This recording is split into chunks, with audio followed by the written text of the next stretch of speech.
Welcome back to the NFL NBA Rectable. That's Kevin Dana and I'm Alan Liu. This is our NBA edition, and this time we're going to be going over some of the big moves in the past week.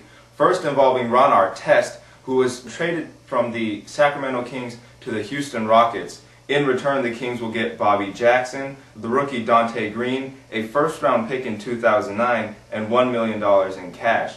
And another big news last week was Deng re-signing with the Chicago Bulls for 6 years, reportedly somewhere from $71 to $80 million. Alright, so starting with this Artest move, there's been a little bit of controversy since then because Yao Ming apparently came out and made references to the brawl that Artest was involved in with the Pacers. But Artest has come out, Yao's apologized, they've talked to each other, explained it out. What do you make of this whole deal, Kevin?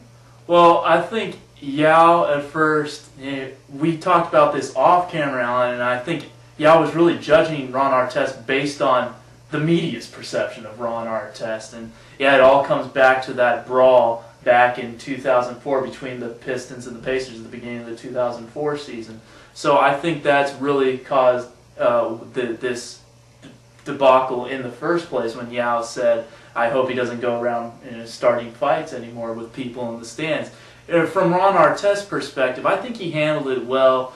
I'm not sure about his whole comments about the culture clash. I'm from the ghetto. This is how I act. I gotta stand up for myself, kind of thing. I can see that to a certain extent, but I think he could have done away with some of that. The good thing, though, that's all behind them, and they're going to be a very good team. Yeah, I really think, like you mentioned, it was just that Yao Ming was playing off of the understanding of him from an outsider's perspective, because they didn't know each other, they don't really know what everyone's like, and that is a few years ago, as Artest tried to say. He said, that's behind me, that was a long time ago, but unfortunately that's the reputation that follows him. But looking at this from a basketball perspective now, what do you think this really does for the Houston Rockets lineup?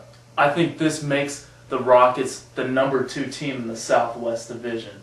And I'll tell you why. Let's take a look at that lineup. When you have Rafer Alston, Tracy McGrady, Ron Artest, Luis Scola, and Yao Ming, and now you can bring Shane Battier off the bench. This team is very deep now. And let's not forget about Aaron Brooks, a guy who I think is really going to benefit from this trade. He has gone from the #3 point guard to the #2 point guard. I think it's a perfect role for Aaron Brooks in this league. He can really provide a spark off the bench offensively. You saw what he could do in his college days at Oregon. He is instant offense, and he is going to be a true X factor for this Rockets team. And with San Antonio and Dallas kind of on the way down, and with New Orleans on the rise, I think this is Houston's division to take, maybe be that #2 team and get home court in the first round. Yeah, and I think especially coming off of last year, I mean, they had that 22-game win streak, and even though it was unfortunate Yao Ming got injured halfway through, they couldn't really continue that success into the playoffs. 22 games is no fluke, no matter what.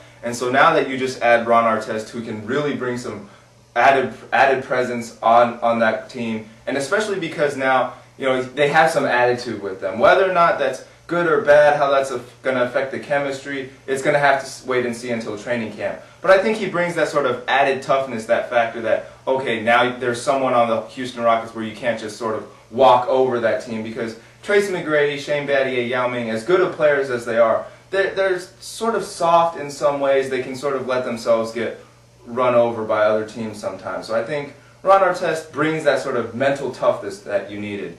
But going to the Sacramento Kings side of this deal, they get Bobby Jackson back, ironically, and then they get Dante Green the rookie out of Syracuse, and a first-round pick. I really think that this sets them up for that rebuilding phase that they're in, gets them some veteran leadership for now, because Ron Artest really wasn't going to do much for that team, didn't really buy in apparently last year with Reggie Theus. Bobby Jackson can come in, provide some veteran leadership, but then you're really just reloading with Dante Green and now that 09 first-round pick. But how do you think that team looks going into the future?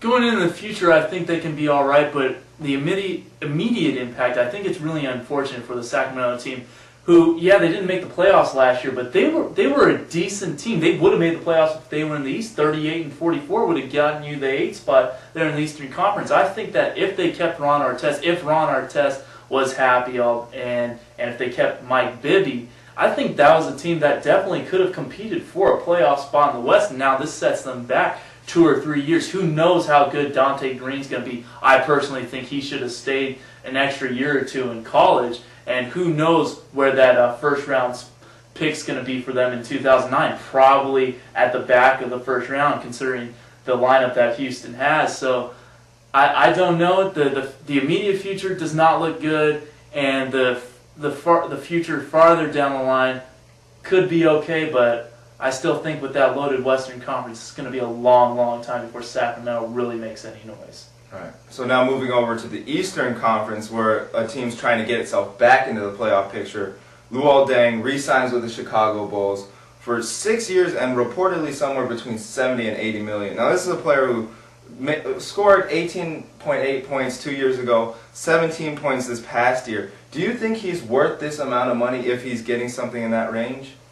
I don't really think so. It could be one of those deals with Monte Ellis, Andres Biedrins, kind of for what he can produce in the future, and that's why they're signing him to this big of a deal. Because, yeah, he has shown signs that he could be a very effective player in this league. You've mentioned the stats, Alan, and he's also been a very good shooter as well from the field, averaging 50% from the floor just 2 seasons ago and 48% from the floor last season. So I think that he can be a great player. Is his contract a little too much? Yes, especially if it's closer to that 80 million figure, and that's over 13 a year. Yeah, well, I think that he can definitely do good things. They had to lock him up, but the Chicago Bulls, to really be good, need to find some sort of low-post presence, I feel like. Tyrese Thomas, Joakim Noah, Drew Gooden, not really the answers right now, and I'm not sure that they're ever really going to be a dominant low-post presence out of any of the 3 of them.